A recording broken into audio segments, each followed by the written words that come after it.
Everyone, আসসালামু আলাইকুম। সবাই কেমন আছেন? আই হোপ সবাই সুস্থ আছেন, ভালো আছেন।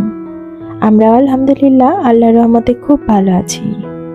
আবারও একটি নতুন ব্লগ ভিডিও দেখার জন্য আপনাদের আমন্ত্রণ জানাচ্ছি। আশা করছি আমার আজকের ভিডিওটা আপনাদের কাছে খুব ভালো লাগবে।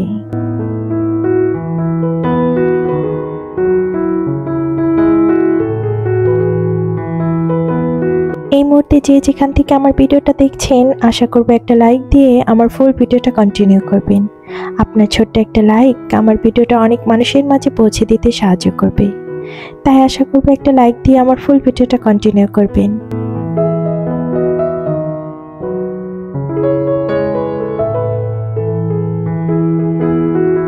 প্রতিদিনের মতো আজকের ভিডিওটা আমি শুরু করেছি সকাল থেকে আর আমার কিচেন থেকে।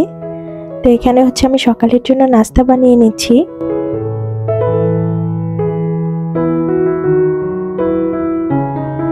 আর আজকের নাস্তায় বানাচ্ছি শর্টকাটের নাস্তা, মানে একদম কম সময়ে যেটা বানানো যায় সেটাই বানিয়ে নিচ্ছি। আমার হাতে যেদিন খুব কম সময় থাকে এবং আমি ঘুম থেকে সকালে একটু লেটে উঠি, সেদিন কিন্তু আমি এরকম শর্টকাটের নাস্তা বানিয়ে নিই। আর এটা কিন্তু খুব তাড়াতাড়ি হয়ে যায়, কোনো বেলার ঝামেলা নেই, কোনো কিছু নেই। আর খেতেও মোটামুটি ভালোই লাগে। আমি চা দিয়ে এটা বেশি পছন্দ করি। আর দেখতেই পাচ্ছেন আমি অন্য চুলাতে কিন্তু আদা দিয়ে চা বসিয়ে দিয়েছি।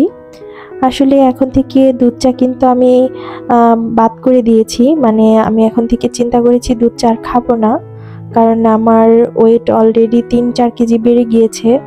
তো এর জন্য আর কি দুধ চাটা আপাতত বন্ধ আছে।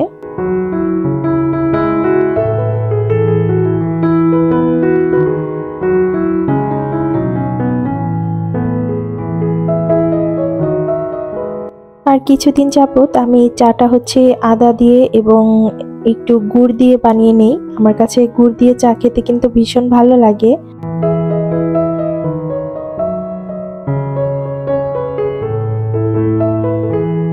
একদম ছোটবেলায় যখন আমি গ্রামে থাকতাম, তখন আমাদের গ্রামের বাড়িতে অনেক খেজুরের গাছ ছিল। তো মা হচ্ছে সকালে দেখতাম যে রং চা বানাতো, মানে খেজুরের যে রসটা আছে সেই রস দিয়েই চা বানিয়ে নিত। আবার মাঝে মধ্যে ওই খেজুরের রসের, মানে কাঁচা খেজুরের রসের পায়েস করতো। খেজুরের রসের পায়েস কিন্তু খেতে ভীষণ মজা। তো আমাদের সকালের নাস্তাটা কিন্তু রেডি হয়ে গিয়েছে। এখন হচ্ছে আমরা অফ ক্যামেরায় নাস্তাটা করে নিয়েছি। আর এখন নাস্তা খাবারের পর অনেকগুলো কাজ করে নিয়েছি অফ ক্যামেরায়। আর এখন চলে এসেছি আমার কিচেনটাকে একটু অর্গানাইজ করতে। তো কালকে যে আমি আরএফএল বেস্ট বাই থেকে এই চামচ রাখার যে স্ট্যান্ডটা এনেছিলাম, এটা কিন্তু আমি এখানে হ্যাঙ্গিং করার জন্যই এনেছিলাম। আমার আগে একটা এখানে হ্যাঙ্গিং করা চামচ স্ট্যান্ড ছিল, সেটা হচ্ছে অনেকটাই নষ্ট হয়ে গিয়েছে, দেখতেই পেয়েছেন। একদম জং ধরে কোনো হাল নেই, একদম বেহাল অবস্থা। তো এর জন্যই আসলে এটা কেনা। আর এই যে এটা দেখলাম যে বেশি বড়, এটা ওখানে ভালো লাগছে না, তাই অন্য জায়গায় রেখে দিলাম।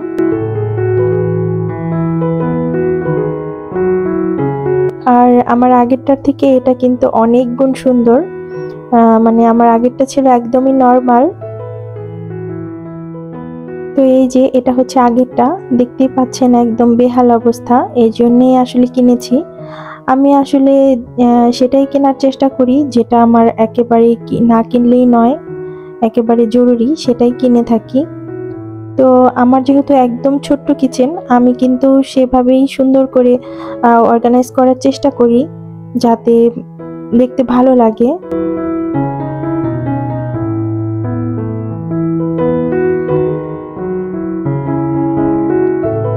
আর ছোট কিচেন যদি সবকিছু এলোমেলো করে রাখা হয় তাহলে কিন্তু আরোই জায়গা ছোট লাগবে, এই জন্য আমি সব গুছিয়ে রাখার চেষ্টা করি। তো এই যে এখন চলে এসেছি হচ্ছে দুপুরের রান্নায়। আর আজকে দুপুরে রান্না করব হচ্ছে পাবদা মাছ।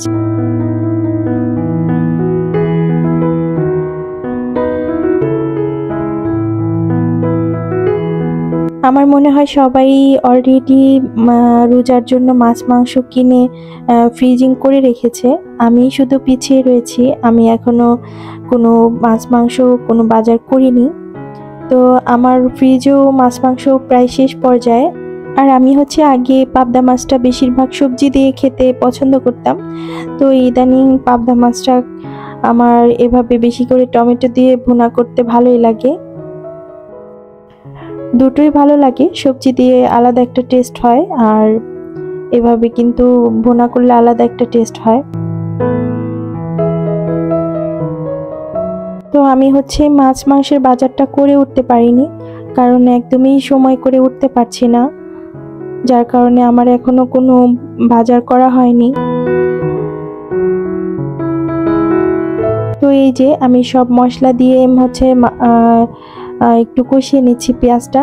এরপর আমি মাছটা অফ ক্যামেরায় ভেজে নিয়েছি।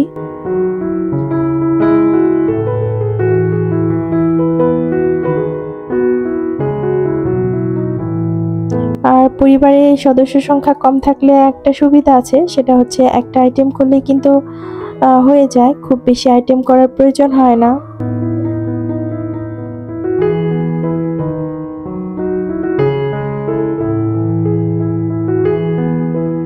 আর দেখতেই পাচ্ছেন মাশাআল্লাহ টমেটোর কারণে কালারটা কিন্তু বেশ সুন্দর এসেছে।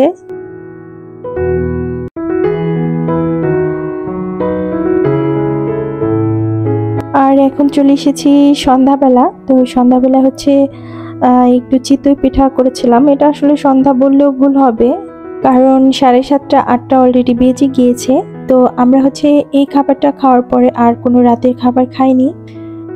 তো এখানে হচ্ছে কিছু চিতই পিঠা আর ভর্তা করে নিয়েছি। ভর্তাটা আমি অফ ক্যামেরায় করে নিয়েছি। আর পিঠাগুলো মাশাআল্লাহ অনেক ফুলকো হয়েছিল, কিন্তু একটু নিচে লেগে যাচ্ছিল, যার কারণে আমি যেহেতু এক হাত দিয়ে ক্যামেরা ধরেছি, তো হচ্ছে ওঠাতে একটু প্রবলেম হচ্ছিল আর কি। তো যাই হোক, আমি কিন্তু সবগুলো পিঠাই এভাবে বানিয়ে নিয়েছি, আর খুব একটা ভিডিও একদম ফুল ডিটেলসে করিনি।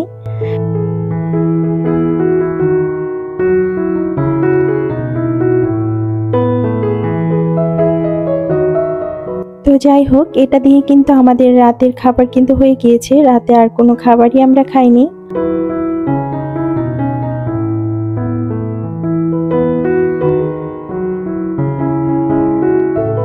আর পিঠার যে গুঁড়িটা, সেটা কিন্তু আমি অনেক আগেই ভিজিয়ে রেখেছিলাম, মানে একদম 11টা 12টার দিকে দুপুর। তো তখনই হচ্ছে আমি ভিজিয়ে রেখেছিলাম। তো এভাবে দেখলাম পিঠা ভালোই হয়। তো এই তো আমাদের সবগুলো পিঠা কিন্তু বানানো শেষ। এখন আমরা রাতের খাবারটা খেয়ে নেব।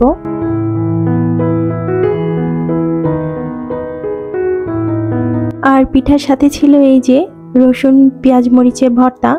তো এটা হচ্ছে আমি শুকনো মরিচের পরিমাণটা একটু কম দিয়েছিলাম, যাতে বাচ্চারা খুব সুন্দর মতো খেতে পারে। এই ভর্তাটা কিন্তু ভীষণ মজা, আমার বাচ্চারাও ভীষণ পছন্দ করে, আর ঝালটা যার পছন্দ মতো দিলেই হয়ে যায়। তো আজকের ভিডিও এই পর্যন্তই। ভালো থাকবেন সবাই, দেখা হবে পরবর্তী নতুন কোনো ভিডিওতে। আমাদের জন্য দোয়া করবেন। আর আপনাদের কাছে যদি এই ধরনের লাইফস্টাইল ভিডিও ভালো লেগে থাকে, তাহলে আমার চ্যানেলটা সাবস্ক্রাইব করে আমার পাশে থাকতে পারেন। আমার আগামী ভিডিও দেখার আমন্ত্রণ জানিয়ে আজকের মতো এখানেই বিদায় নিচ্ছি। ভালো থাকবেন সবাই। আল্লাহ হাফেজ।